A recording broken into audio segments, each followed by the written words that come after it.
ഈ ഭൂമി കിടുകിടാ വിറപ്പിക്കപ്പെടുക തന്നെ ചെയ്യും. ഈ ഭൂമിയിലെ പർവ്വതങ്ങൾ കിടുകിടാ പൊടിതമരാക്കി പൊട്ടിത്തകർക്കുക തന്നെ ചെയ്യും.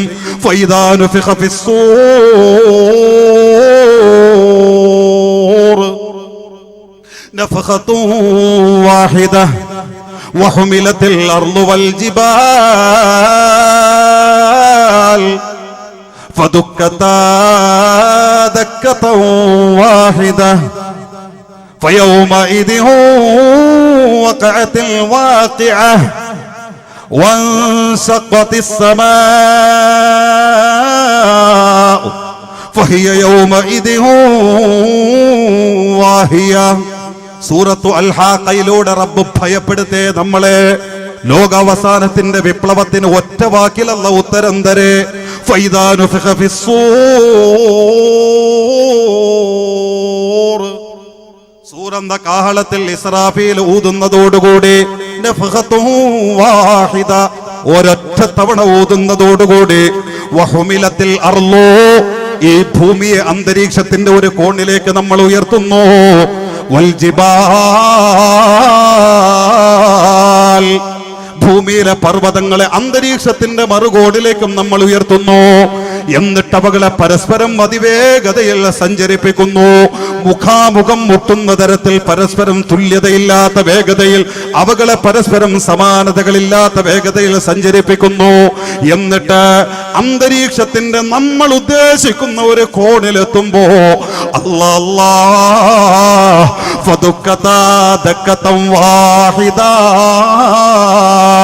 അവകളെ തമ്മിലിടിപ്പിക്കുന്നു.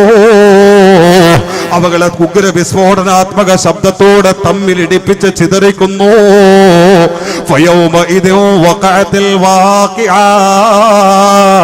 അതോടുകൂടി സംഭവിക്കേണ്ടത് മുഴുവനും സംഭവിക്കും. റസൂലുള്ളാഹ്, ശരീരങ്ങൾ ചിന്നിച്ചിതറി തെറിക്കുന്നു. നിലവിളികൾ ഒന്നൊന്നായി അവസാനിക്കുന്നു. ഞരങ്ങലുകളും മൂളലുകളും പിടച്ചിലുകളും വേദനകളും കരച്ചിലുകളും അട്ടഹാസങ്ങളും എല്ലാം അവസാനിക്കുന്നു. ചേർ വെട്ടുകൊണ്ടിരിക്കുന്ന ശരീരഭാഗങ്ങളിൽ നിന്ന് ആത്മാവുകൾ ആത്മാവിന്റെ വിശ്രമ സങ്കേതങ്ങളിലേക്ക് പറപറക്കാം വെമ്പൽ കൊണ്ട് മത്സരിക്കുന്നു. അങ്ങനെ ഭൂമി മുഴുവനും ചരിത്രമാക്കി മാറ്റപ്പെടുന്ന അതേ നേരത്ത് തന്നെ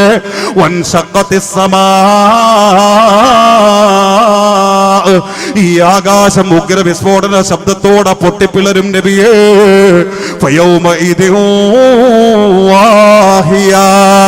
ഈ ആകാശവും ചരിത്രമായി മാറുന്നു. സൂറത്തു സമുറിലൂടെ ലോകാവസാനത്തിന്റെ വിപ്ലവത്തിന് അല്ലാഹു മഹിതമായ പരിസമാപ്തി കുറിക്കുകയാണ് സഹോദര. വനുഫിഖ ഫിസ്സൂർ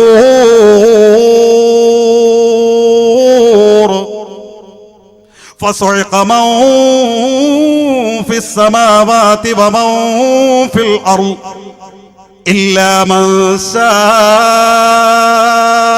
അല്ലാഹ് ثم نفخ فيه أخرى فإذا هم قيام ينظرون. ഖുർആനിൽ ബയ്യന അല്ലാഹു അസ്സ വജൽ. ലോകാവസാനത്തിന്റെ വിപ്ലവമൊക്കെ ഉടനെങ്ങാനും ഉണ്ടാകുമെങ്കിൽ നമുക്ക് പറയാൻ കഴിയില്ലല്ലോ. അള്ളാഹു ഈ അടയാളങ്ങളൊക്കെ പെട്ടെന്ന് ആക്കാലോ, റബ്ബിന് കാലങ്ങളും ഒക്കെ ആക്കാലോ. എൻ്റെ പ്രിയപ്പെട്ടവർ, അങ്ങനെയൊക്കെ ഒരു ഫിത്തന വരുന്നതിന് മുമ്പ് ഈമാനോടെ അള്ളാഹ് നമ്മളെ സലാമത്താക്കുമാറാകട്ടെ. ഇത് കേൾക്കുമ്പോൾ ചിലപ്പോൾ ചെറുപ്പക്കാർക്കൊന്നും അന്ന് ഈ വിപ്ലവമൊക്കെ ഒന്ന് കണ്ടാലോ, ചിലപ്പോൾ ഈ തിളപ്പിൻ്റെ പ്രായത്തിൽ അങ്ങനെയൊക്കെ തോന്നാലോ. ചിന്തിക്കണ്ട എൻ്റെ യുവമക്കളെ, ലോകത്ത് ഇത്രയും വൃത്തികെട്ട മനുഷ്യ മക്കൾ ജന്മം എടുത്തിട്ടുണ്ടാവൂല. അത്ര വൃത്തികെട്ടവരുടെ മുകളിൽ ഈ ആകാശം പൊട്ടി വീഴുക, ഈ ഭൂമി തകർന്നെറിയപ്പെടുക. നബി മുഹമ്മദുർ റസൂലുള്ളാഹി. അപ്പൊ പിന്നെ അള്ളാഹ് വിളിക്കുന്നവർ അവസാനം വരെ വേണ്ടേന്നാ. അവരുണ്ടെങ്കിലല്ലേ ഭൂമി ഇങ്ങനെ നിലനിൽക്കൂ, അല്ലേ? തങ്ങളിപ്പോ ഉണ്ടത് കൊണ്ടല്ലേ ഈ അനുഗ്രഹങ്ങളൊക്കെ നമുക്ക് ഇങ്ങനെ കിട്ടിയത്.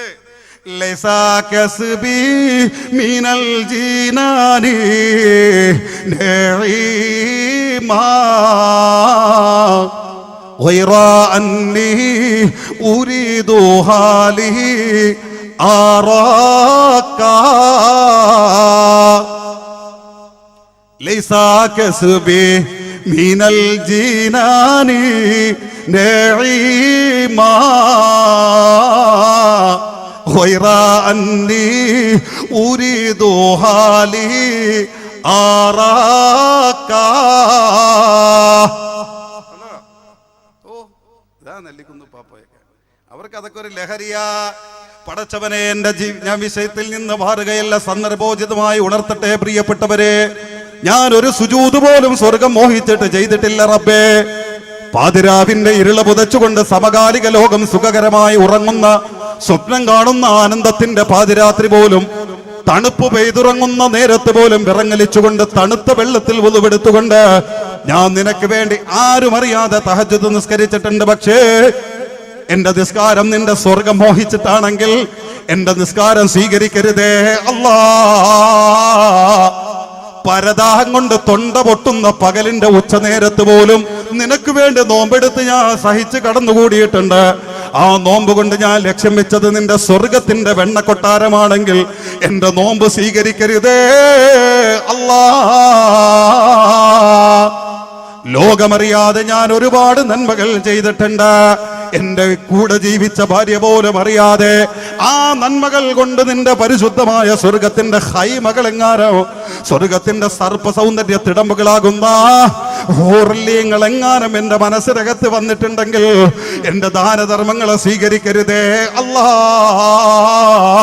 പടച്ചവനെ, എന്റെ നിസ്കാരത്തിൽ അങ്ങനെ ഒരു ചിന്ത വന്നിട്ടില്ല, എന്റെ നോമ്പിൽ അങ്ങനെ ചിന്ത വന്നിട്ടില്ല, എന്റെ ഇബാദത്തുകളിൽ അങ്ങനെ ഒരു ലക്ഷ്യമില്ല. എന്റെ ലക്ഷ്യം ഒന്ന് മാത്രമാണ്, ലികൈ അറാക.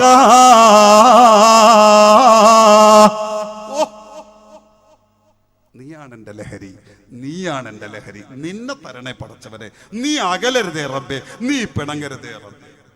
അങ്ങനെ ജീവിച്ച ഒരു ലഹരി ആസ്വദിച്ച മഹാൻ അള്ളാഹു ആ മഹാന്റെ ഹക്ക് കൊണ്ട് നമുക്കും ആ ലഹരി നുണയാൻ ഭാഗ്യം നൽകുമാറാകട്ടെ. അപ്പൊ അവരൊക്കെ ഉണ്ടാകുമ്പോ എങ്ങനെ ഈ ഭൂമി തകരുക എന്ന് അല്ലെ? അവസാനവും അങ്ങനെ അള്ളാന്ന് വിളിക്കാൻ ആളുണ്ട ഈ ഭൂമി തകരൂലല്ലോ. അതിന് അള്ളാഹു ലോകം അവസാനിക്കുന്നതിന് മുമ്പായി അപ്പോഴും അങ്ങനത്തെ ആളുകൾ ഉണ്ടാവും. പക്ഷെ അവരെ തീർക്കാൻ വേണ്ടിയിട്ട് അള്ളാഹു യമൻ എന്ന് പറയുന്ന രാജ്യത്ത് നിന്നിട്ട് ഒരു കാറ്റിന് പുറപ്പെടുവിക്കും. ആ കാറ്റിങ്ങനെ ഭൂമി വ്യാപകമായി വിശ്വാസികൾ എവിടെ ഉണ്ടോ അവരൊക്കെ തഴുകിപ്പോകും. ആ തഴുകലേറ്റുകൊണ്ട് അള്ളാന്ന് അല്പമെങ്കിലും മനസ്സിനകത്ത് ഈമാൻ വെച്ച് ജീവിച്ചവരാരൊക്കെ ഉണ്ടോ അവരൊക്കെ ആ തഴുകലിലൂടെ മരിക്കും. അവർ മരിക്കുന്നതോടുകൂടി ഭൂമി അക്ഷരാർത്ഥത്തിൽ ചാലായി മാറി, അഴുക്കായി മാറി, ശാപമായി മാറി. പിന്നെ അതിന് നിലനിൽക്കാൻ ഒരു യോഗ്യതയില്ലേ. അങ്ങനെ അല്ല തകർക്കേ എൻ്റെ പ്രിയപ്പെട്ടവരെ. എന്തോ ആവട്ടെ, അള്ളാഹു അങ്ങനെയൊക്കെ ഫിത്ന എത്തുന്നതിന് മുമ്പ് ഈമാനോടെ നമ്മളെ മരിപ്പിക്കുമാറാകട്ടെ. അള്ളാഹു ദീർഘായുസ്സും ആഫിയത്തും ആരോഗ്യവും അവസാനം വരെ റബ്ബിന് വേണ്ടി കഴിഞ്ഞുകൂടാനുള്ള ഭാഗ്യവും അള്ളാഹു നൽകുമാറാകട്ടെ. എൻ്റെ പ്രിയപ്പെട്ട സഹോദരങ്ങളെ, ലോകം അവസാനിച്ചു അല്ലേ? ഇനി എന്നാ രണ്ടാമത്തെ ഒരു ഊതലുണ്ടാവുക? ഇല്ലാ ഇൻഷാ അല്ലാഹ്. ഏറ്റവും അവസാനം 4 പേരെ അല്ലാഹ് മരിപ്പിക്കും. ഏറ്റവും അവസാനം 4 പേരെ മരിപ്പിക്കും. ബാക്കി എല്ലാം അവസാനിച്ച് ഇതെല്ലാം പൊടിതമരാക്കി നാമാവേശാക്കിയിട്ട് അവസാനം 4 പേരെ മരിപ്പിക്കും. ഏതാ ഈ 4 പേര്? അവരെ പേര് കേൾക്കുമ്പോൾ നമുക്ക് ഇങ്ങനെ ഓരോരുത്തരുടെ പേരിലും മഹത്വം പറയാം. കാരണം അവരുടെയൊക്കെ സാമീപ്യം ഉണ്ടാവട്ടെ, സാന്നിധ്യം ഉണ്ടാവട്ടെ. സയ്യിദുനാ ജിബ്രീൽ, മീകാഈൽ, ഇസ്രാഫീൽ, അസ്റാഈൽ അലൈഹിമുസ്സലാത്തു വസ്സലാം. ഈ 4 പേരെ അള്ളാഹു ഏറ്റവും അവസാനം മരിപ്പിക്കും. അവരും മരിച്ചു. മരണം എന്ന പ്രക്രിയ കൂടി അള്ളാഹ് ഇല്ലാണ്ടാക്കി. ഇനി അള്ളാഹ് മാത്രം ബാക്കി. എത്ര കാലം ഉണ്ടാവും എന്നറിയോ? ഇത് ലോകം അവസാനിച്ച് കഴിഞ്ഞു. ഇനി ഒരു 3-ാം പാത്തിയുടെ അന്ന്, അല്ലെങ്കിൽ 7-ന്റെ അന്ന്, അല്ലെങ്കിൽ 11-ന്റെ അന്ന്, അല്ലെങ്കിൽ 40-ന്റെ അന്ന് ഇസ്രാഫീലിനെ വിളിച്ച് രണ്ടാമത് സൂറന്റെ കാഹളത്തിൽ ഊതാൻ പറയല്ല റബ്ബ്. അതാ ഞാൻ ആദ്യം പറഞ്ഞത്, ലോകം എന്നാ അവസാനിക്കും എന്ന് പറഞ്ഞാൽ പിന്നെ എന്നാ മഹ്ശറേ നമുക്ക് കിട്ടും. ഏകദേശം വിവരം കിട്ടും. പണ്ഡിതന്മാർ പഠിപ്പിക്കുന്നുണ്ട്. അഭിപ്രായ വ്യത്യാസങ്ങൾ ഉണ്ടെങ്കിലും എൻ്റെ പ്രിയപ്പെട്ടവരെ, ലോകം അവസാനിച്ച് കഴിഞ്ഞാൽ പിന്നെ 40 വർഷം ഉണ്ടാവും. ഈ 40 വർഷം അല്ലാഹ് അല്ലാതെ ലോകത്ത് മറ്റൊന്നുമില്ല. എന്താ ആ സമയത്ത് അള്ളാടെ പണി നമുക്കറിയില്ല. ആ സമയത്ത് അള്ളാടെ ചോദ്യമൊക്കെ ലിമനിൽ മുൽക്കിൽ യൗം. ആർക്കടാ? അതാ ഇലാഹിന്റെ ചോദ്യം, ഇലാഹിന്റെ അവകാശം അവിടെയാണത്. ലിമനിൽ യോഗ്യത, ലിമനിൽ മുൽക്കിൽ യൗം. ഇന്നത്തെ ദിവസത്തിന്റെ അധികാരം ആർക്കടാ? അധികാരത്തിന്റെ ദണ്ടുപയോഗിച്ചുകൊണ്ട് അഹങ്കാരം നടത്തിയവരും എൻ്റെ അസ്തിത്വത്തെ ചോദ്യം ചെയ്തവരും എവിടെടാ? മറുപടി പറയാൻ ആരുമില്ല. ഒരു യോഗ്യത, അതിന് യോഗ്യരായിട്ട് ആരുമില്ല ലോകത്ത്. അതുകൊണ്ട് അള്ളാഹ് തന്നെ അതിന് മറുപടി പറയും, ലില്ലാഹിൽ വാഹിദുൽ ഖഹാർ. അള്ളാഹ്ക്കേ കഴിയൂ എൻ്റെ പ്രിയപ്പെട്ട. ഈ 40 വർഷം നമുക്കെന്താ പണി? കിടക്കുന്നുണ്ട് കബറാളികൾ തന്നെയല്ലേ ഖബർസ്ഥാൻ. അള്ളാഹു ഇവർക്കൊക്കെ മഗ്ഫിറത്ത് നൽകുമാറാകട്ടെ, മർഹമത്ത് നൽകുമാറാകട്ടെ. ഈ ദിവസവും കഴിഞ്ഞ ദിവസങ്ങളിലും ഇനിയുള്ള ദിവസങ്ങളിലും നമ്മൾ ഇവിടെ ഒരുമിച്ച് കൂടുന്നതും ഇഖ്ലാസോടെ പറയുന്നതും കേൾക്കുന്നതും ഒക്കെ റബ്ബ് സ്വീകരിച്ച് അതിൻ്റെ സവാബിനെ അള്ളാഹു ഈ പാവങ്ങളുടെ മണ്ണറകളിലേക്ക് എത്തിച്ച് അവരുടെ മണ്ണറകളെ അള്ളാഹു സ്വർഗീയ മണിയറകളാക്കി അനുഗ്രഹിക്കുമാറാകട്ടെ. നമ്മൾ ഓർക്കണ്ടേ പ്രിയപ്പെട്ടവരെ, അവർക്ക് വേണ്ടി ദുആ ചെയ്യണ്ടേ പാവങ്ങൾ. ഇപ്പൊ രക്ഷയും ശിക്ഷയൊക്കെ ഇതിനകത്ത് നടക്കുന്നുണ്ട്. നിസ്കാരം ഉപേക്ഷിക്കുന്ന അല്ലെങ്കിൽ കള്ളാക്കുന്ന എൻ്റെ യുവമക്കളൊക്കെ ഉണ്ടെങ്കിൽ ഒന്ന് ശ്രദ്ധിച്ചോ. ഞാൻ അനുഭവം കുറിക്കല്ലേ, എന്തായാലും സന്ദർഭോചിതമായി പറയാൻ വിചാരിച്ചല്ല, എന്നാലും അങ്ങ് പറഞ്ഞു പോയ ഖബറിൻ്റെ വിഷയം വന്നപ്പോൾ എൻ്റെ മഹ്ശറിലേക്ക് എത്തും ഇൻഷാ അല്ലാഹ്. ഉള്ള സമയത്ത് നമുക്ക് അവിടെ എത്തിയിട്ട് അവസാനിപ്പിക്കാല്ലാതെ തരയില്ല. അവിടെ നമ്മൾ ഒരുപാട് കേട്ടിട്ടുണ്ട് ഖബറിൻ്റെ ഉള്ളിലെ ശിക്ഷകളും പാമ്പുകളും. യഹ്യായിലൂടെ ഗസാലി ഇമാമൊക്കെ പഠിപ്പിക്കുന്നുണ്ട്. 99 തലകൾ, 99 പാമ്പുകൾ. അതിൽ ഒരു പാമ്പിന് തന്നെ 9 തല ഉണ്ടാവുന്ന, അതിൽ ഒരു തല ഉണ്ടെങ്ങാനും ഭൂമിയിൽ ഒന്ന് ഊതിക്കഴിഞ്ഞാൽ 9 തലയിൽ നിന്ന് തംഫുഖു ഫിൽ അർളി, ഒരൊറ്റ തല കൊണ്ട് ഭൂമിയിൽ ഊതിക്കഴിഞ്ഞാൽ പിന്നെ 50 ഒരൊറ്റ വസ്തുവും ഈ ഭൂമിയിൽ ഉണ്ടാവില്ല. ഭൂമിയിലെ പച്ചപ്പുകളൊക്കെ കരിഞ്ഞുടങ്ങും. അത്ര വലിയ ഭീകരമായ പിന്നെ വിഷമാണ് അതിൻ്റെ ഉള്ളിൽ. അങ്ങനത്തെ ഒരു തല, 9 തലയുള്ള ഒരു പാമ്പ്, അങ്ങനത്തെ 99 പാമ്പിനെ ഖബറിൽ അധികാരം ഏൽപ്പിച്ചിട്ടുണ്ട്. എന്തോ ആവട്ടെ, ലോകം അവസാനിച്ചു കഴിഞ്ഞാൽ ഈ ശിക്ഷയൊന്നുമില്ല, ഖബറിൽ ഒന്നുമില്ല. കാരണം ശിക്ഷിക്കാൻ മലക്കുകൾ വേണ്ടേ, അവരൊക്കെ ഭരിച്ചില്ലേ? ഒന്നുമില്ല. തിന്നാനും കുത്താനും നോവിക്കാനും ഇഴജന്തുക്കൾ വേണ്ടേ? ഒന്നുമില്ലല്ലോ. എല്ലാം അള്ളാഹ് അവസാനിപ്പിച്ചു. അള്ളാഹ് അല്ലാത്ത ഒന്നുമില്ല. അപ്പൊ ഈ 40 വർഷം ഖബറിൽ നമുക്ക് എന്താ പണി? ഉറക്കം തന്നെ, സുഖമായി ഉറക്കം. പക്ഷേ ഇപ്പൊ അതല്ല.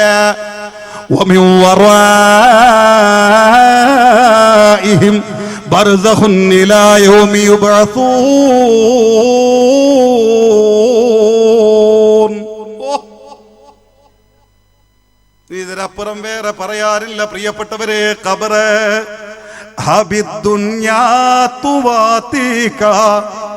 ഒരു മനുഷ്യന്റെ ഏറ്റവും വലിയ ഭയം, ഏറ്റവും വലിയ പേടി ഖബറിലേക്ക് വെക്കപ്പെടുന്ന ദിവസം. അലറി കരയും ഖബറാളി അതിനകത്ത് കിടന്ന ഇരുള് കാണുമ്പോ.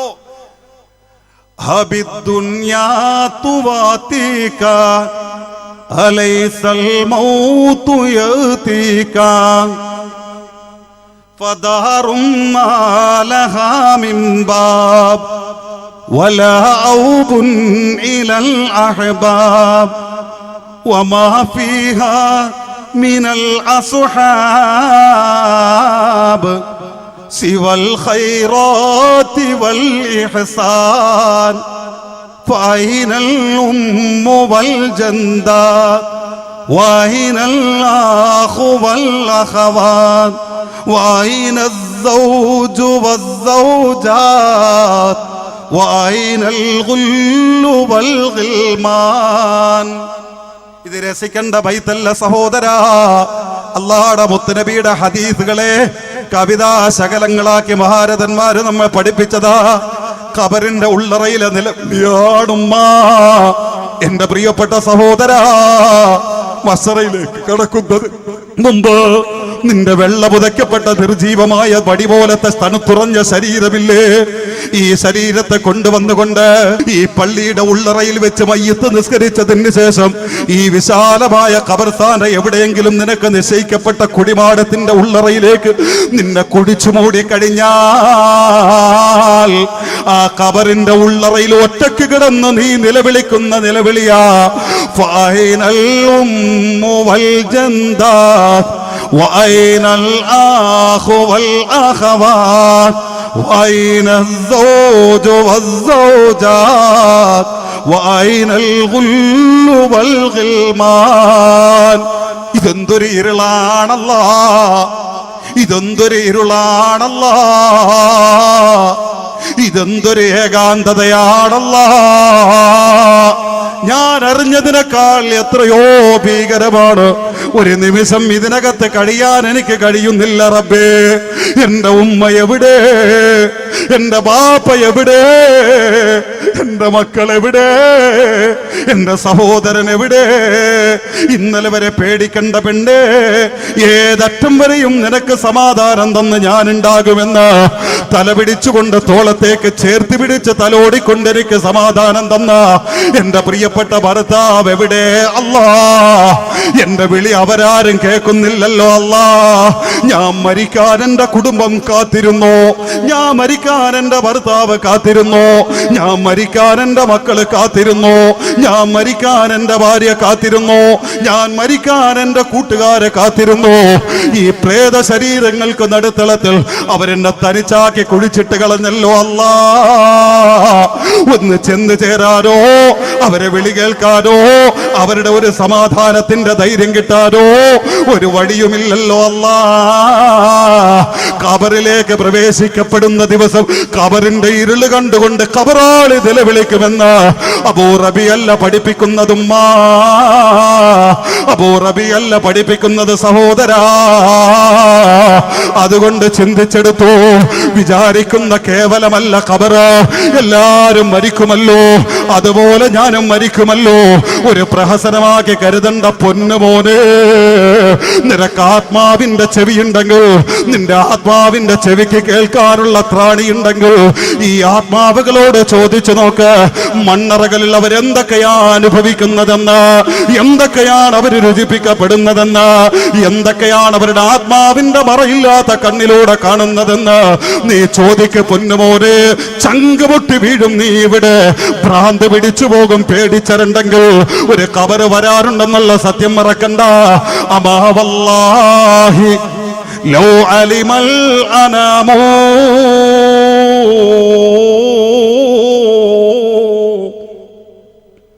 ലിമാ ഖുലിഖൂ ലമാ ഗഫലൂ വനാമൂ മമാതുൻ സുമ്മ ഖബറുൻ സുമ്മ ഹസ്റൂ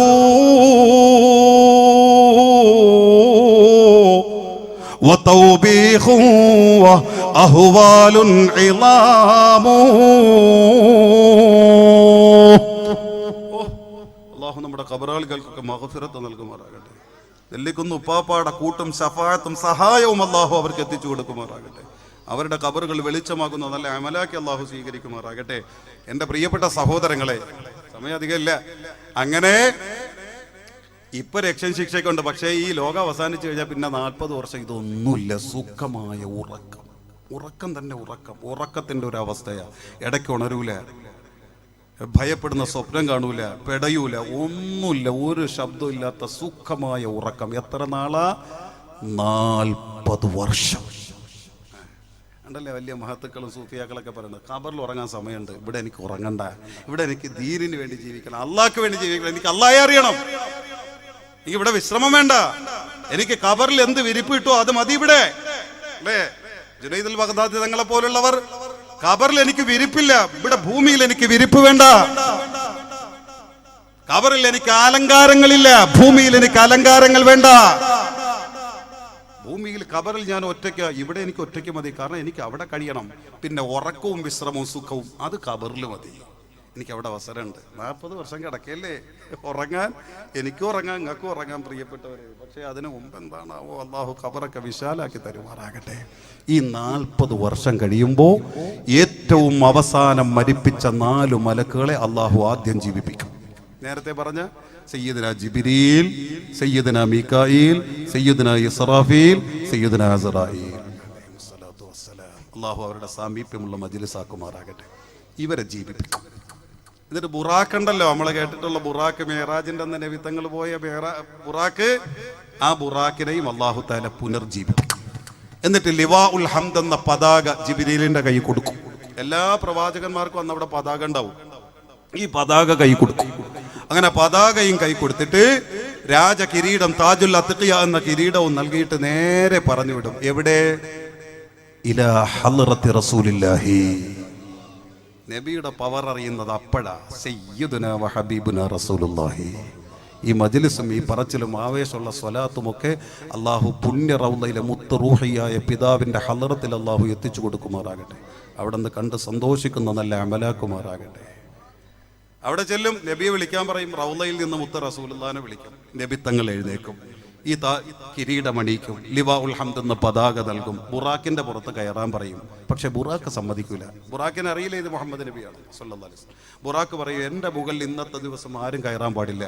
ആകെ ഇന്നത്തെ ദിവസം ആരെങ്കിലും എൻ്റെ മുതുകത്ത് കയറണമെങ്കിൽ അത് മുത്ത് ഹബീബ് മുഹമ്മദുർ റസൂലുള്ളാഹി, തങ്ങളല്ലാതെ വേറെ ആരും കയറാൻ പാടില്ല. ഉടനെ ജിബ്രീൽ അലൈഹിസ്സലാം പറയും, മിണ്ടരുത് ഇവിടെ, ശബ്ദം ഉയർത്തരുത് ഇവിടെ. ഖുർആന്റെ കൽപ്പനയല്ലേ, മുത്ത് റസൂലുള്ളാഹിയുടെ മുമ്പിലാ നീ നിൽക്കുന്നത്, ശബ്ദം ഉയർത്തരുത്. ഇത് പറയുമ്പോൾ തന്നെ ബുറാക്ക് കരയും.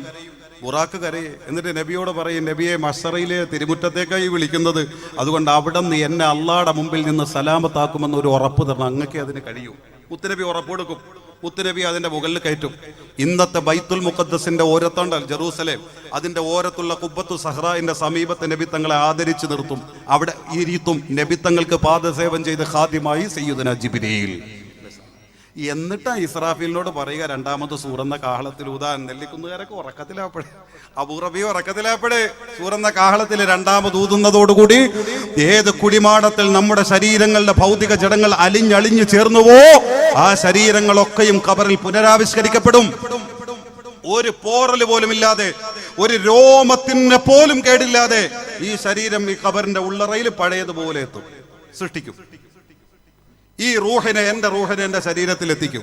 നിങ്ങൾ ഓരോരുത്തരുടെയും റൂഹങ്ങളെ ശരീരത്തിലും കയറും. അങ്ങനെ കയറി കഴിഞ്ഞ ഉടനെ ചാടി എഴുന്നേറ്റ് പൊട്ടിക്കരഞ്ഞ് പടച്ചോന്റെ മഹ്ശറിലേക്ക് പോവേണല്ലോ അല്ലോ എന്ന് പറഞ്ഞ് കരഞ്ഞോണ്ടല്ല വരിക.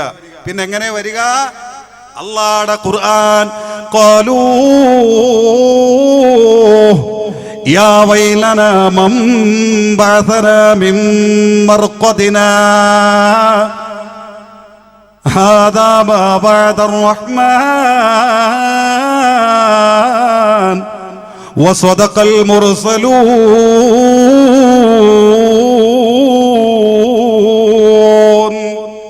ഒരൽപ്പനേരം എൻ്റെ പ്രിയപ്പെട്ടവരെ, അല്ലാഹുവിന്റെ വിശുദ്ധ ഖുർആൻ പഠിപ്പിക്കുന്നുണ്ട്, ഖബറുകളിൽ നിന്ന് എഴുന്നേൽക്കുന്നതോടുകൂടി നമ്മളൊക്കെ പുലമ്പാൻ തുടങ്ങും.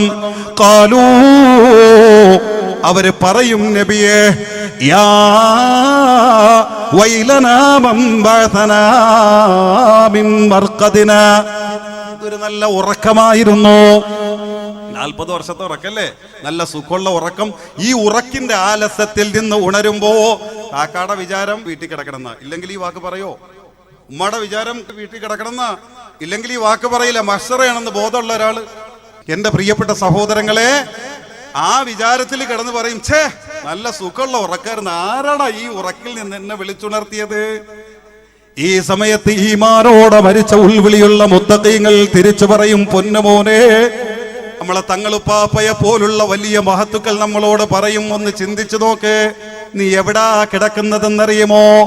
നെല്ലിക്കുന്നില് നിന്റെ വീട്ടിലല്ല, അല്ലാഹുവിന്റെ ഖബറിന്റെ ഉള്ളറയിലാണ്. ഒരു മരണം നിന്നെ സമീപിച്ചിരുന്നോ? ഖബർ, ബോധം വീടും. പ്രിയപ്പെട്ടവരെ, അല്ലാ, ഞാൻ ഖബറിലാണെന്ന ബോധമറിയുന്നതോടുകൂടി ഖബറിൽ നിന്ന് രണ്ടാമതൊരു ജീവൻ എനിക്ക് തന്ന മഹ്ശറിലേക്ക് കൊണ്ടുപോവുകയാണോ എന്ന വിവരമറിയുന്നതോടുകൂടി എന്റെ നെല്ലിക്കുന്നിലെ ഉമ്മ ചങ്ക് പൊട്ടുമേ. ഉമ്മ, എന്റെ പ്രിയപ്പെട്ട സഹോദര, ആ യാഥാർത്ഥ്യം അംഗീകരിക്കുന്നതോടുകൂടി, അയവിറക്കുന്നതോടുകൂടി നിന്റെ കണ്ണിൽ നിന്ന് ഭയത്തിന്റെ ചോര പൊട്ടും സഹോദര. ഖബറിൽ നിന്ന് പേടിച്ചരണ്ടുകൊണ്ട് എഴുന്നേക്കുന്നു. എവിടെയെങ്കിലും ഒന്ന് ഒളിച്ചു കളഞ്ഞാലോ? എന്റെ യുവാവേ, അവിടെയും നീ ചിന്തിക്കും. അല്ലാഹുവിന്റെ ഖുർആൻ പറയുന്നുണ്ട്, പക്ഷേ ഒളിച്ചു കളയാമെന്ന നിന്റെ മോഹത്തെ അല്ലാഹു തആല ഇപ്പോഴേ നുള്ളിയെടുക്കുകയാണ്.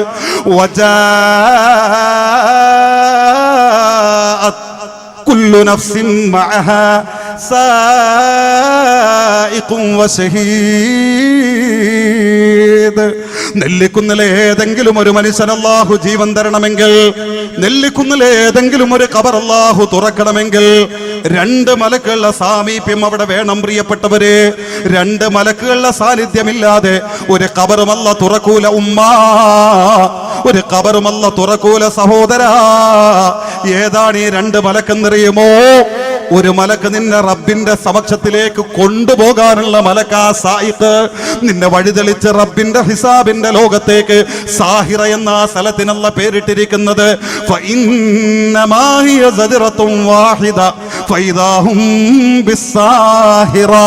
ആ സാഹിറയിലേക്ക് നിന്നെ കൊണ്ടുപോകാനാ ഒരു മലക്ക്. ആ മലക്കിന്റെ കണ്ണ് വെട്ടിച്ചുകൊണ്ട് എവിടെയും നിനക്ക് ഒളിക്കാൻ മാർഗമില്ല. രണ്ടാമത്തെ മലക്ക് വശഹീദ്, നിന്റെ ജീവിതത്തിന്റെ പ്രവർത്തികൾക്ക് മുഴുവനും സാക്ഷിയായി രണ്ടാമത്തൊരു മലക്കും നിന്റെ കൂടെ ഉണ്ടാകും. ആ മലക്കിന്റെ സമീപമില്ലാതെ ഇവിടുത്തെ ഒരു കബറുമല്ല തുറക്കൂല സഹോദരാ. എല്ലാവരും എഴുന്നേറ്റു. ഒരേ നിലവിളിയാണ്, എവിടെയും ഭയമാണ്, എവിടെയും കണ്ണീരാണ്. നിലവിളിച്ചു കൊണ്ടോടുന്നു. മലക്കുകൾ 4 ഭാഗങ്ങളിൽ നിന്ന് നിയന്ത്രിക്കുന്നു. ചാട്ടവാറുകൊണ്ട് അക്രമികളെ അടിക്കുന്നു. അല്ലാ, ആ നേരത്ത് പോലും വഷറ മുഴുവനും ദുർഗന്ധമായി മാറുന്ന തരത്തിൽ വല്ലാത്ത ദുർഗന്ധം വമിക്കുന്നു. മോമിനീങ്ങളൊക്കെയും ആ ദുർഗന്ധത്തിൽ നിന്ന് റബ്ബിനോട് രക്ഷ തേടുന്നു. എവിടെ നിന്നാണ് ദുർഗന്ധമെന്നറിയുമോ?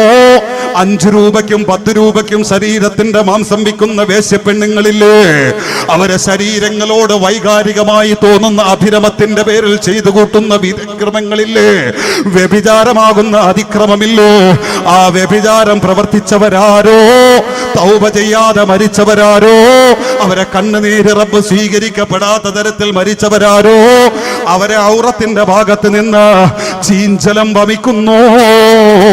അതിൽ നിന്ന് ദുർഗന്ധം പരക്കുന്നു. അവിടെ ആരാണ് ഇണകളെ വഞ്ചിച്ചതെന്നറിയാ, അവിടെ ആരാണ് ഭാര്യമാരെ വഞ്ചിച്ചതെന്നറിയാ, അവിടെ ആരാണ് ഇണകളെ വഞ്ചിച്ചതെന്നറിയാ. പ്രിയപ്പെട്ടവര്, ഈ ദുർഗന്ധത്തിൽ നിന്ന് വിശ്വാസികളൊക്കെ റബ്ബിനോട് കാവല് തേടുമ്പോ വല്ലാത്ത മണം പരക്കുന്നു. എവിടെ നിന്നെന്നറിയുമോ? അള്ളാഹുവിന്റെ പരിശുദ്ധമായ ദീനുൽ ഇസ്ലാമിന്റെ സംസ്ഥാപിത ലക്ഷ്യത്തിന് വേണ്ടി രണാങ്കണങ്ങളിൽ ശരീരങ്ങളെ പരിശുദ്ധ റബ്ബിന് വേണ്ടി ബലി നൽകിയ വീരമൃത്യു വരിച്ച ധീര രക്തസാക്ഷികളില്ലേ, ആ ശുഹദാക്കളുടെ വെട്ടിമുറിക്കപ്പെട്ട ശരീരം അപ്പൊ വെട്ടിമുറിക്കപ്പെട്ടതുപോലെ രക്തമൊഴുക്കുന്നു. ആ രക്തത്തിൽ നിന്ന് കസ്തൂരിയുടെ മണം പരക്കുന്നു. സ്വാലിഹീങ്ങളും മോമിനീങ്ങളും ആ ശുഹദാക്കളുടെ പിന്നിൽ അണിനിരക്കുന്നു. അങ്ങനെ എല്ലാവരും കൂടി പൊട്ടിക്കരഞ്ഞുകൊണ്ട് ഒരൊറ്റ യാത്രയായി എവിടേക്ക്? യൗമ തുബദ്ദലുൽ അർള് ഗൈറൽ അർളി വസ്സമാവാത് വബറസൂ ലില്ലാഹിൽ വാഹിദിൽ ഖഹാർ.